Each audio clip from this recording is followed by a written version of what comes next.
బండి భగీరథ్ ముందస్తు బెయిల్ పిటిషన్పై విచారణ పూర్తయింది. తీర్పు రిజర్వ్ చేసిన తెలంగాణ హైకోర్టు వచ్చే గురువారం తీర్పు వెల్లడిస్తామని తెలిపింది.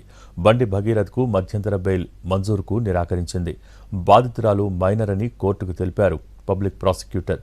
బాధితురాలు పుట్టిన రోజు 12 ఆగస్టు 2008 అని తెలిపారు. పోక్సో చట్టం కింద ముందస్తు బెయిల్కు భగీరథ్ అనర్హుడని స్పష్టం చేశారు. బాధితురాలి తరపున లాయర్ నాగేశ్వరరావు వాదనలు వినిపించారు.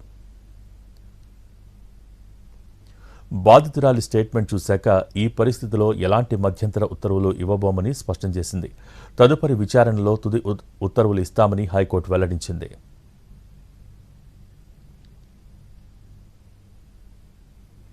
పిటిషన్పై విచారణ సందర్భంగా పబ్లిక్ ప్రాసిక్యూటర్ వాదనలు వినిపించారు.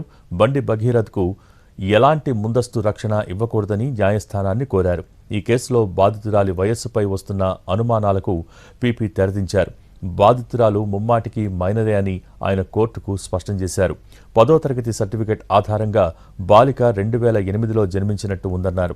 జీహెచ్ఎంసీ రికార్డుల్ని పరిశీలించినా 2008 ఆగస్టు 12న జన్మించినట్టు నిర్ధారణ అవుతోందన్నారు. అమ్మాయిపై నేరం జరిగిన నాటికి ఆమె వయస్సు 17 ఏళ్ల 3 నెలల 15 రోజులని తెలిపారు.